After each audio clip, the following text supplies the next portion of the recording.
বাংলাদেশের মানুষে যদি বিড়ি না খাইতো একটা সপ্তাহ তাহলে বিড়ির দাম কমে যেত। কাকু আপনি বিড়ি খান?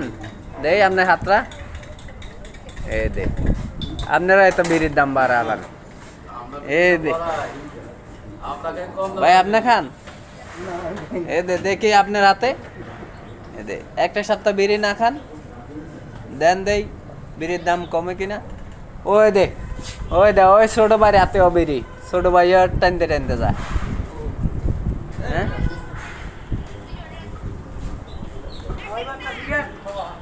খাওয়াইলে খাওয়াও, আমার কাছে দেয়া নাই, বাকি দিব না।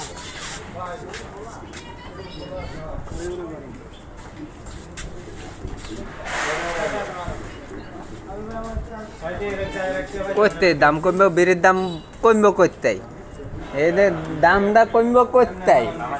একটা সপ্তাহ যদি না খায় তাহলে তো ঠিকই কমে যায় বিড়ির দাম। বাংলাদেশের পাবলিকে যদি এক সপ্তাহ বিড়ি না খায় তাহলে বিড়ির দাম কমে। এই